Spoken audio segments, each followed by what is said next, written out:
Welcome to SSC Divya YouTube channel पे आपका स्वागत है। एसएससी दिव्य पर करंट अफेयर्स में आज 23 मई 2024 के जितने भी इम्पोर्टेंट प्रश्न हैं वो सारे प्रश्न डिस्कशन करने वाले हैं आपके साथ, और ये सारे आप अधिक से अधिक प्रैक्टिस जरूर कीजिएगा। ये सब जितने भी प्रश्न हम आपके साथ डिस्कशन करने वाले हैं, सारे प्रश्न आपके आगामी आने वाले एग्जाम में पूछे जाएंगे। अब सीधा हम प्रश्न पे आते हैं। वीडियो अच्छा लगे तो लाइक कर दीजिएगा, कमेंट कर दीजिए। चैनल पे नए आए हैं तो प्लीज़ सब्सक्राइब कर लीजिए। क्वेश्चन नंबर 1 है, हाल ही में विश्व चगास रोग दिवस कब मनाया गया है? हाल ही में विश्व चगास रोग दिवस आपका 14 अप्रैल को मनाया गया। कब मनाया गया? 14 अप्रैल को मनाया गया है। अगला प्रश्न है क्वेश्चन नंबर 2, किस देश में पोइला बैसाख पारंपरिक उल्लास के साथ मनाया गया है? पोइला बैसाख पारंपरिक बांग्लादेश में। यह कहाँ मनाया गया है? बांग्लादेश में है। तो इस प्रश्न का सही आंसर ऑप्शन ए है। बांग्लादेश के बारे में समझ लेते हैं। बांग्लादेश की राजधानी ढाका, और वहाँ रुपया जो चलता है टका चलता है। बांग्लादेश में 2 दिवसीय नजरुल उत्सव शुरू हुआ। खासी स्वतंत्रता सेनानी पू तिरोट सिंह की प्रतिमा का अनावरण ढाका में किया गया। बांग्लादेश में अंडर 19 एशिया कप खिताब जीता है। भारत और बांग्लादेश की नौसेना में बोंगो सागर 23 का आयोजन किया गया है। अब अगला प्रश्न क्वेश्चन नंबर 3, किस पेमेंट बैंक ने आधार एटीएम सेवा शुरू की है? यह शुरू की है Indian post payment bank. Indian post payment bank. इस प्रश्न का सही आंसर है ऑप्शन सी। अगला प्रश्न है क्वेश्चन नंबर 4, नासा ने सतत मानव अन्वेषण को आगे बढ़ाने के लिए किसके साथ समझौता किया है? तो यह समझौता किया है नासा ने जापान के साथ। तो इस प्रश्न का सही आंसर क्या होगा? Option C, Japan. जापान के बारे में, जापान की राजधानी कहाँ है? टोक्यो। जापान का रुपया येन होता है। अब हम देखते हैं जापान के विषय में। जापान में 1000 वर्ष पुराना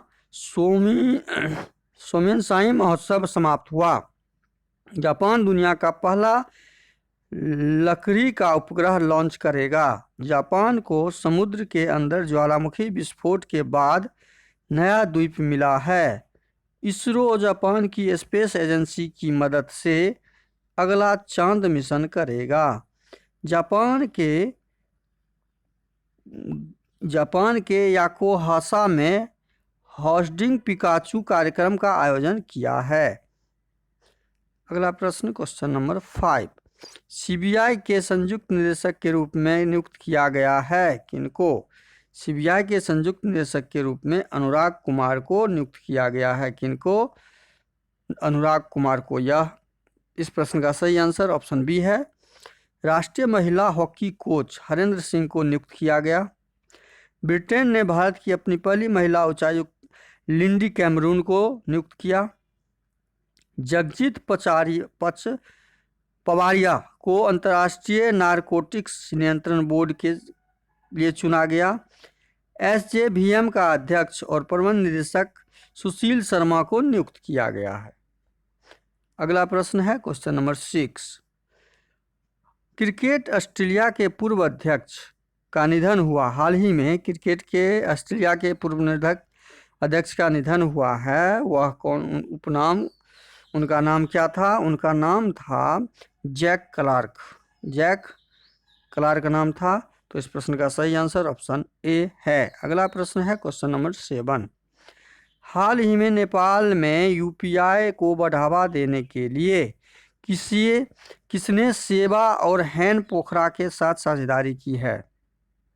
ई सेवा और हैन पोखरा के साथ साझेदारी की किसने? यह साझेदारी की थी फोन पे ने। किसने की है? फोन पे ने। तो इस प्रश्न का सही आंसर है ऑप्शन सी। अगला प्रश्न क्वेश्चन नंबर 8, हाल ही में प्रधानमंत्री नरेंद्र मोदी इंदिरा गांधी के बाद किस पत्रिका कवर पर आने वाले पहले प्रधानमंत्री बने हैं? ये बहुत इंपॉर्टेंट प्रश्न है। इंदिरा गांधी के बाद प्रधानमंत्री का उस पत्रिका के कवर पेज पे आना, वह पत्रिका का नाम है न्यूज वीक। न्यूज वीक पत्रिका का नाम है न्यूज वीक। अगला प्रश्न है क्वेश्चन नंबर 9। किसे अमेरिकी राष्ट्रपति के वॉलंटियर सर्विस 2024 से सम्मानित किया गया है? तो यह सम्मानित किया गया है लोकेश मुनि को। तो इस प्रश्न का सही आंसर क्या हो जाएगा? ऑप्शन सी, लोकेश मुनि। अगला प्रश्न है क्वेश्चन नंबर 10। हाल ही में किसे हार्वर्ड द्वारा south Asian person of the year नामित किया गया है? South Asian person of the year नामित किया गया है, यह है अंबिका बंदनपुर। तो इस प्रश्न का सही आंसर ऑप्शन बी है। अगला प्रश्न क्वेश्चन नंबर 11। हाल ही में भारत और किस देश ने दोहरे कर बचाव समझौता संशोधन किया है? दोहरे कर बचाव समझौते में जो संशोधन किया वह भारत और किसके बीच हुआ है? वह भारत और मॉरिशस के बीच हुआ है। तो इस प्रश्न का सही आंसर ऑप्शन ए है, भारत और मॉरिशस के बीच यह समझौता हुआ। अगला प्रश्न है क्वेश्चन नंबर 12।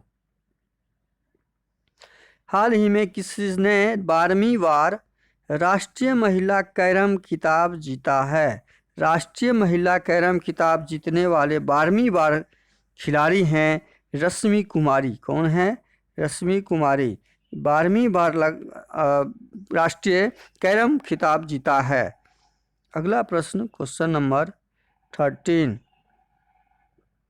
भारत ने किस देश को 35 एम्बुलेंस और 66 स्कूल बस उपहार में दी है? भारत ने 35 एम्बुलेंस भी दिया और 66 स्कूल बस भी दिया है उपहार के रूप में। वह नेपाल देश है। कौन सा देश है? नेपाल देश है। तो इस प्रश्न का सही आंसर ऑप्शन बी है, नेपाल। नेपाल के बारे में बहुराष्ट्रीय सैन्य अभ्यास शांति प्रयास 4 नेपाल में शुरू हुआ है। नेपाल के तमांग समुदाय ने सोनम लोसार के अवसर पर नया साल मनाया। नेपाल अगले 10 वर्षों में भारत को 10,000 मेगावाट बिजली निर्यात करेगा। आधिकारिक तौर पर समलैंगिक विवाह का पंजीकरण करने वाला पहला दक्षिण एशियाई देश नेपाल बना है। नेपाल के बारे में समझ लिया। अब अगला प्रश्न है क्वेश्चन नंबर 14। हाल ही में किसे डाक विभाग का सचिव नियुक्त किया गया है? डाक विभाग का सचिव जिन्हें नियुक्त किया गया है वह है बंदिता कौल। बंदिता कौल को डाक विभाग का सचिव नियुक्त किया गया है। इस प्रश्न का सही आंसर ऑप्शन सी है। अगला प्रश्न है क्वेश्चन नंबर 15। मूडीज ने 2024 में भारत की जीडीपी कितने प्रतिशत की दर से बढ़ने का अनुमान लगाया है? भारत 2024 का जीडीपी का अनुमान मूडीज के द्वारा जो लगाया गया है वह 6.18%, 6.1% का अनुमान लगाया गया है मूडीज के द्वारा। तो इस प्रश्न का सही आंसर ऑप्शन सी होगा। अगला प्रश्न करने से पहले वीडियो को शुरू से अंत तक जरूर देखिए। और यह आज का अंतिम प्रश्न था। वीडियो अच्छा लगे तो लाइक कर दीजिए, कमेंट कर दीजिए। चैनल पे नए आए हैं तो प्लीज़ सब्सक्राइब कर लीजिए। चैनल को सब्सक्राइब करने के बाद दोस्तों को अधिक से अधिक शेयर कर दीजिए। बेल आइकन को ऑल सेट पे जरूर डाल दीजिएगा। थैंक यू, धन्यवाद। जय हिंद, जय भारत।